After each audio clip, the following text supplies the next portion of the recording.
क्या तुमने कभी ये सोचा है कि king of the curses Ryomen Sukuna की आखिर बचपन की कहानी क्या होगी जिसने उसे the king of the curses बना दिया। आखिर उसने अपने बचपन में ऐसा क्या झेला होगा जिससे वो इंसानों से इतना ज्यादा नफरत करने लगा था। आखिर उसके चाइल्डहुड में हुआ क्या था। तो अगर तुम एक जुजुत्सु काइसेन फैन हो तो तुम ये कहानी पक्का जानना चाहते होगे कि सुकुना की आखिर बैक स्टोरी क्या है, चाइल्डहुड स्टोरी आखिर है क्या। तो जुजुत्सु काइसेन पर एक रिसेंटली फैन मांगा काफी ज्यादा वायरल हो रही है इंटरनेट पर, जिसे मैंने भी देखा और उसे पढ़ा। तो उस स्टोरी को पढ़ने के बाद मुझे लगा कि ये स्टोरी काफी ज्यादा अच्छी है, जिसे जब तुम इसे सुनोगे तो तुम्हें भी ये लगेगा कि हाँ ऐसा ही कुछ इसकी स्टोरी होनी चाहिए थी जुजुत्सु काइसेन के मांगा के अंदर। तो वही आज मैं कवर करने वाला हूँ। इसलिए अगर ये वीडियो तुम्हें पसंद आई या स्टोरी तुम्हें पसंद आए तो कमेंट करके जरूर बताना और वीडियो को लाइक करके अपना प्यार जरूर दिखाना। साथ ही चैनल पर नए हो तो सब्सक्राइब करना ताकि मैं आगे ऐसी वीडियो बनाऊं। तो पहली बार जाकर हमें king of the curses Sukuna की चाइल्डहुड स्टोरी देखने के लिए मिलने वाली है, जहां इस मांगे के अंदर हमें दिखाया गया है कि कहानी के अंदर 1000 साल पहले सुकुना कोई मॉन्स्टर नहीं था, बल्कि एक ऐसा बच्चा था जिसे दुनिया ने शुरू से ही रिजेक्ट किया था, यानी उसे नकारा था। तो कहानी की शुरुआत होती है एक घंटे से और उस घंटी को बचाने वाला वो बच्चा और कोई नहीं बल्कि सुकुना होता है। तो सुबह सुबह मंदिर के अंदर से एक ओल्ड मैन की आवाज गूंजती है, लड़के जरा इधर आओ, मुझे ये सामान उठाने में मदद चाहिए। वहाँ छोटा सुकुना तुरंत दौड़ते हुए जाता है और कहता है कि हाँ टीचर अभी आया। और इसी तरह उसकी हर सुबह की शुरुआत होती है। यहीं से शुरू होता है the book of the Sukuna की असली कहानी। सुकुना बताता है कि उसने अपनी जिंदगी के पहले 6 साल उसने माउंटेन पर बने एक छोटे से मंदिर में बिताए थे। वहाँ पर सिर्फ वो और एक ओल्ड मैन रहा करते थे।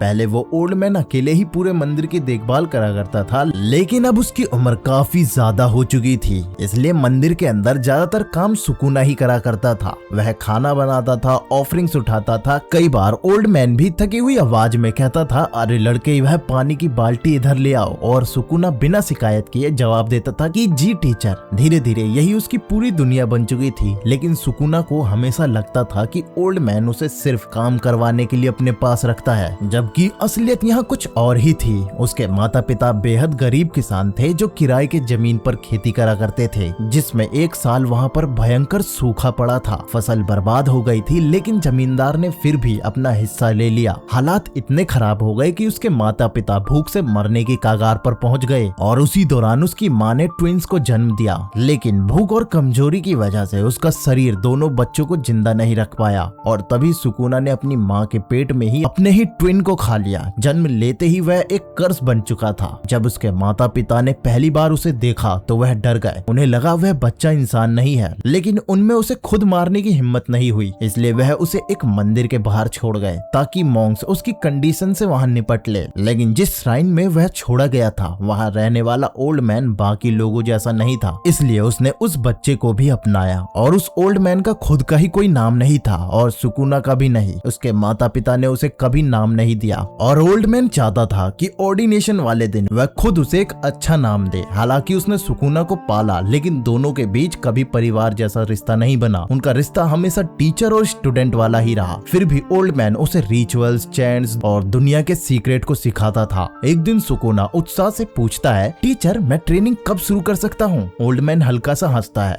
और कहता है, इतनी जल्दी क्या है लड़के, पहले पेशेंस सीखो। सुकुना मुंह बनाकर बोलता है, लेकिन मैं बाकी बच्चों से ज्यादा स्ट्रॉन्ग हूँ। सुकुना को सबसे ज्यादा पसंद थी ओल्ड मैन की कहानियाँ। अगर वह अच्छे से बिहेव करता था तो रात में ओल्ड मैन उसे कहानियाँ सुनाता था, लेकिन उसकी शरारतें भी कम नहीं थी। एक दिन ओल्ड मैन अचानक चिल्लाता है, अरे ऑफरिंग्स किसने खाई? और यहाँ ऑफरिंग्स का मतलब है कि प्रसाद जो चढ़ाया जाता है। वहाँ सुकुना फिर उस खाने को छुपाते हुए कहता है, मैं बस टेस्ट कर रहा था टीचर। ओल्ड मैन गहरी सांस लेकर सिर पकड़ देता है। हालांकि दोनों साथ रहते थे, फिर भी सुकुना कभी समझ नहीं पाया कि ओल्ड मैन उसके बारे में सच में क्या महसूस करता था, क्योंकि उस ओल्ड मैन ने दुनिया की लगभग हर अटैचमेंट को छोड़ दिया था। उनकी जिंदगी शांत जरूर थी, लेकिन बेहद अकेली भी थी। और उस मंदिर में काफी कम लोग भी आते थे और जब भी कोई आता था तो सुकुना को उनसे मिलने नहीं दिया जाता था। एक दिन सुकुना पूछ बैठता है कि टीचर, क्या मैं इस बार आपके साथ गाँव चल सकता हूँ? ओल्ड मैन का चेहरा अचानक सीरियस हो जाता है। वो सख्त आवाज में कहता है, नहीं, तुम्हें गाँव जाने की इजाजत नहीं है। सुकुना नाराज होकर बोलता है, लेकिन क्यों?